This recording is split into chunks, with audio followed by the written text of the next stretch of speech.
are. So our second day was Wednesday. We got up not too early. We were going to participate in Project Transformation, which is something we've done off and on for many, many years. It's kind of all around the state of Texas, but also there are some in Oklahoma, and we've done, I think, once or twice in Oklahoma. This is new in Arkansas, and so we were able to, I think this is the second year, and so we were able to go to Project Transformation. And in the morning, we helped kids with reading. It's a program for underprivileged families, and so there were about 55 kids, and they have them broken up by age. And so we spent the morning helping kids read, and we had lunch. Then we did a little music camp in the afternoon with the story of Jonah. And so they played games, we had art and craft, and then they played choir songs. We worked on some Portal songs, and they got to play along, and that also went really, really well. We then a whole bunch of pictures. Somewhere in there, let's see, when we left, there was one person who had had their wisdom teeth out the week prior. They were fine when we left. They weren't fine by Wednesday morning. And then somebody else had sore throat. And so Kathy spent her morning, Kathy and the bus driver, spent their morning at urgent care getting antibiotics for our 2 wayward patients. I would like to say that we have returned them home in better shape than they left. But that's minor. We do frequently have to take kids for various things over the years. Well, I just frequently, when you've been doing this for 30 years, even if you only take it for 5 or 6 times, that's frequently. 5 times in 30 years. Yeah, so only 5 times. I stand corrected. So anyway, so it's not that weird for us to have to take kids to the doctor. We did that, and I forgot what else we did that day. What else did we do on Wednesday? We went to Project Transformation, then what did we do? We've all forgotten what we did on Wednesday. That's terrible. We drove and we checked into the next hotel. Oh, that's right. Thank you. We took, see, it's been a long week and I didn't realize. So we drove to Little Rock, which is about an hour away. By the time we did that, checked in the hotel, went and ate dinner, got back, and about an hour before it was devotion time and the lights out. So I was like, I know we did something, but what did we do? And so that was Wednesday. One more song, we'll tell you about Thursday. You scared Stephen off?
did that until noon. Then we went to the movies, and we had two choices. The new Jurassic Park movie came out. Some went and saw dinosaurs.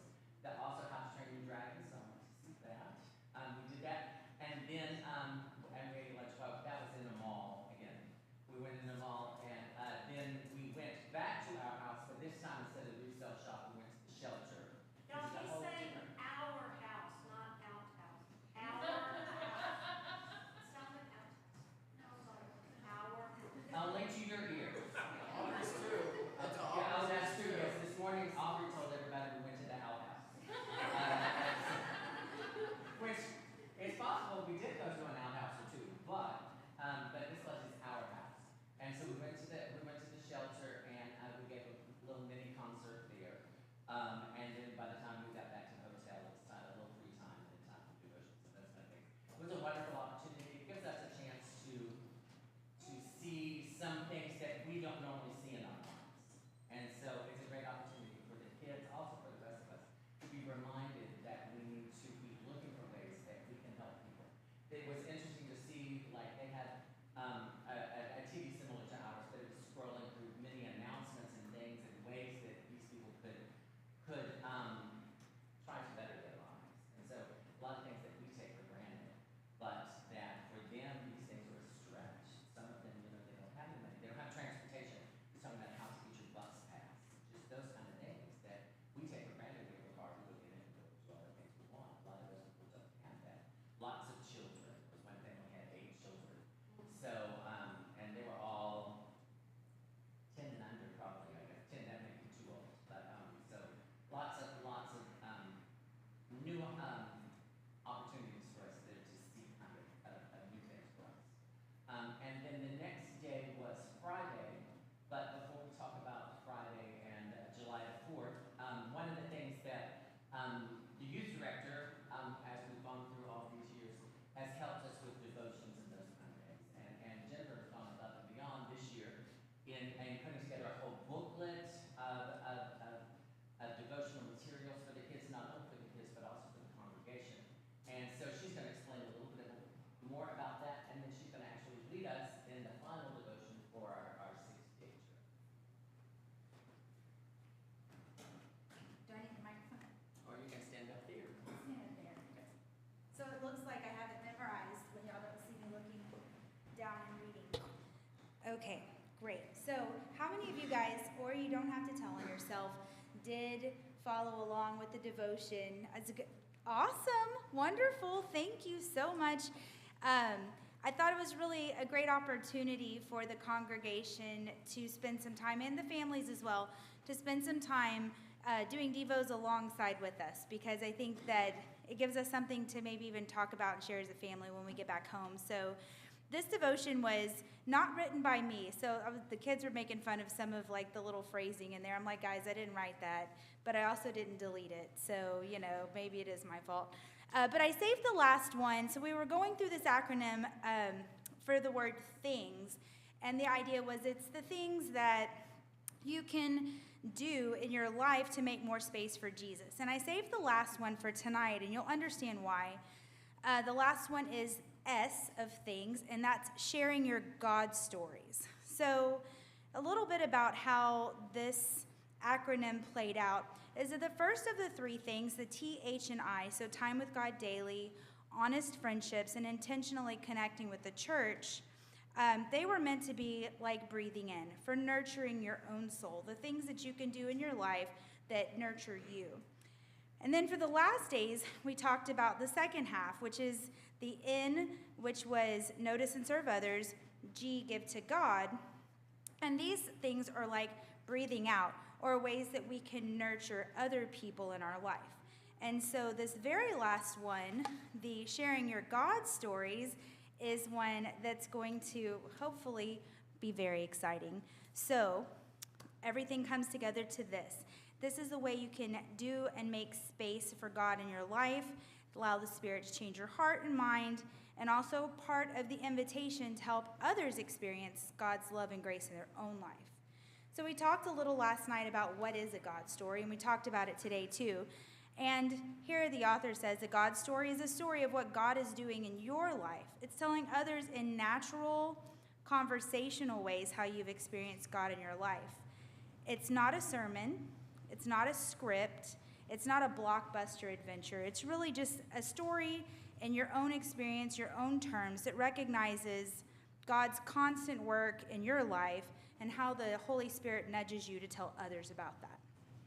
So the more prepared you feel to tell your story, the more likely you'll be willing to do so. So we'll practice some of those tonight.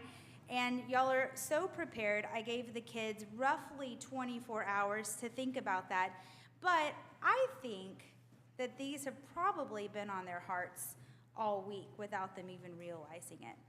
And these aren't your, like, when I committed my life to God stories. You know, we all have some of those. They're all fairly similar. But know and remember, guys, that your story is important to you. And the idea is that it's on your heart because God knows that your story is also going to be important to somebody listening. And so with that, I want to ask any of the teenagers if they would like to come up and share their God story for this week. There were hands raised on the bus, so let's go, Jesse, our senior. And I have no idea what they're going to say, just for the record.